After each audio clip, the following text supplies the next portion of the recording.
안녕하십니까. 작심삼일입니다. 오늘 국방위 전체 회의에서 홍준표 의원이 참가했습니다.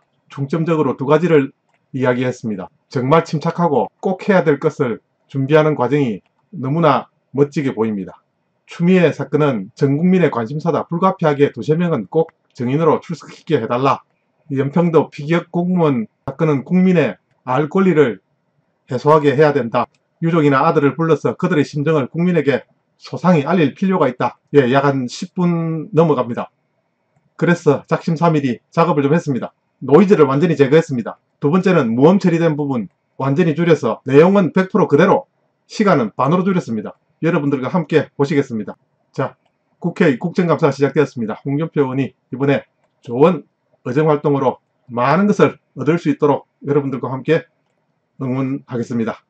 제가 국회 들어온 지가 25년 전입니다. 15대부터 왔으니까 우리 존경하는 서른 의원님하고 같이 국회를 시작을 했습니다. 제가 2008년도 12년 전에 원내대표를 할 때는, 그때는 저희 당이 범여권 국회의원 숫자가 170명가량 됐습니다. 민주당은 그때 81명이었습니다.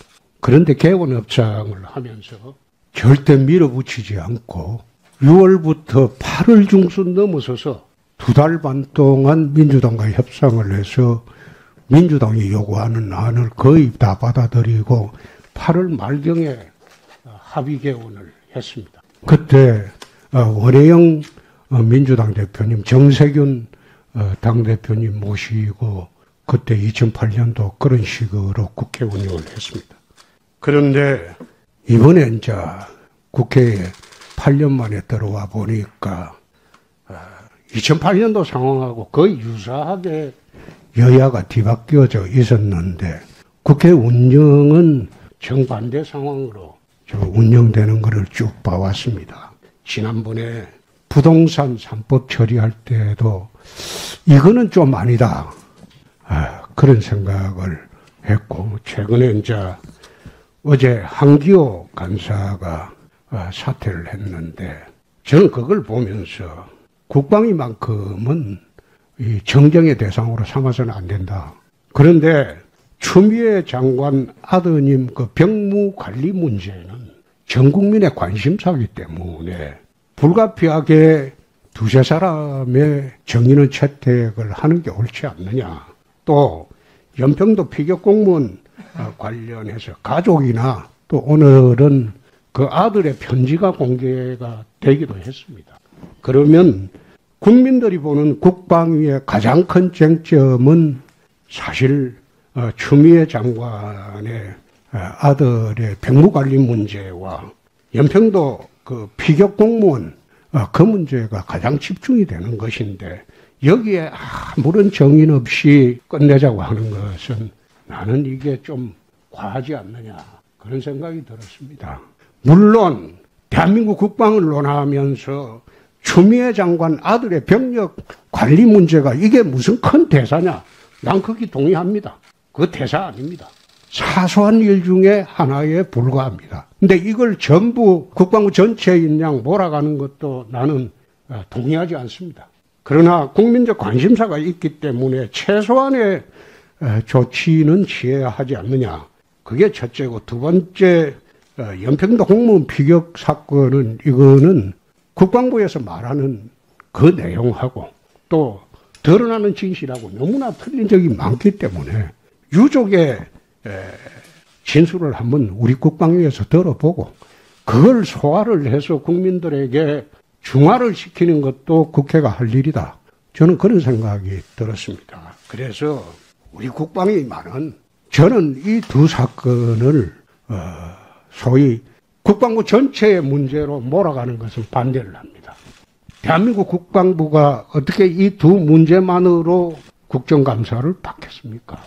또 국정감사를 하는 우리 의원들도 이 두 문제가 국방부의 전체인 양 몰아가는 것도 나는 큰 잘못이라고 봅니다. 그래서 위원장님이 좀 지혜를 발휘하셔가지고 추미애 장관의 아드님 문제에도 최소한의 정의는 협의를 해서 처리를 하는 게 옳겠다. 그리고 두 번째, 연평도 피격 공무원 관련 이 문제에도 유족이나 아들이라도 불러서 그들의 심정을 들어보고 그것을 국민들에게 소상히 알림으로써 좀 진정 효과가 나도록 하는 것이 국회가 할 일이다. 나는 그런 생각을 했습니다. 그래서 오늘 여러분들이 물론 추미애 장관 아들 문제도 빨리 듣고 싶겠죠. 근데 이게 시간이 지나면 다른 이슈가 터지기 때문에 이게 크게 이제는 우리 국방에서 처리해 본들, 다뤄본들 큰 이슈가 되지도 못합니다.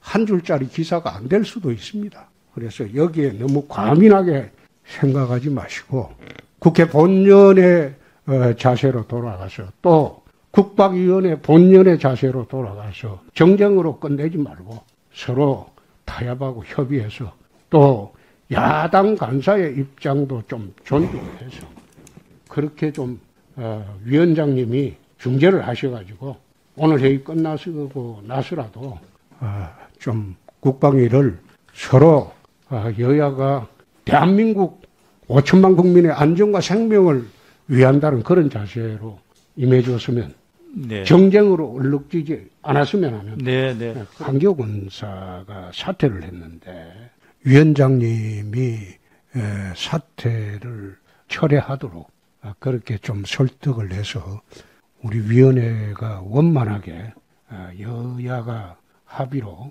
운영될 수 있도록 좀 해주시는 네, 알겠습니다. 그렇게 좀 해주셨으면 합니다. 예, 감사합니다. 알겠습니다. 부탁드립니다.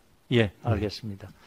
지난번에 국방위 비공개 회의 때 저는 들어가지 않았습니다.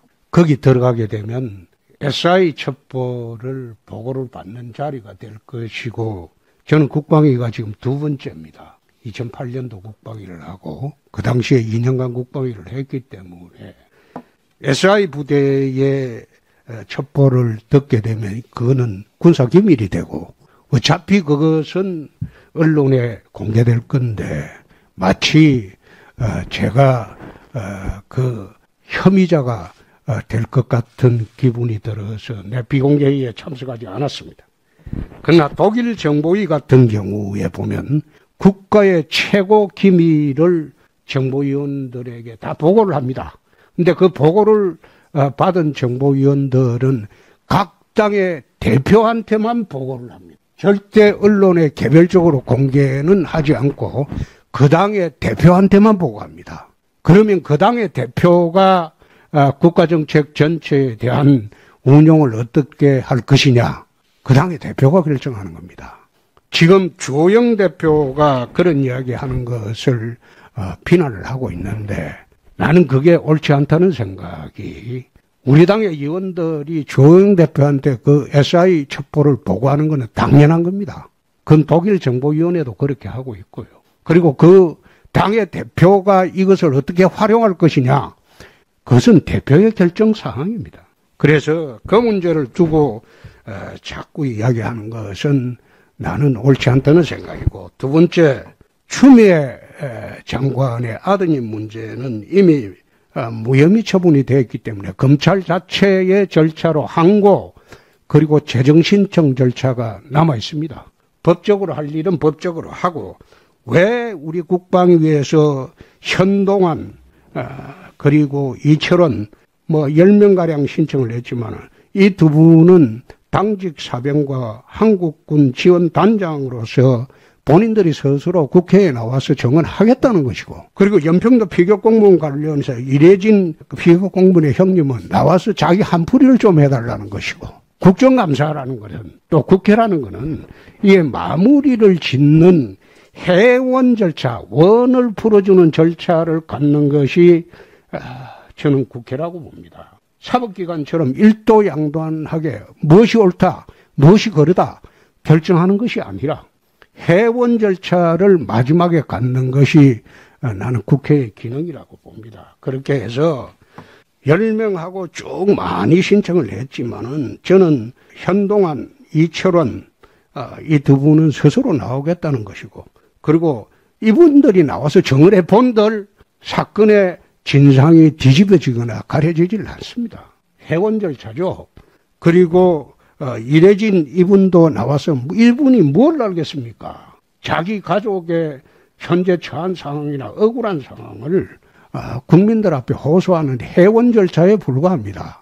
근데 그걸 두고 지금 일체 정언을 봉쇄해버리고 국정감사를 끝내자. 그건 국민적인 그 기대에도 어긋난다고 나는 봅니다. 그래서 위원님, 아까 서른 위원님 아주 적절하게 말씀하셨습니다만은 오늘은 이런 식으로 정리가 되더라도 아직 국정감사 기간이 많이 남아있으니까 정인들 그 출석 기한이 며칠로 아마 정해져 있을 겁니다. 그 전까지 여야 간사가 합의를 해서 해원 절차를 우리 국방위가 해주고 그렇게 하는 게 옳은 게 아닌가 저는 그런 생각을 합니다.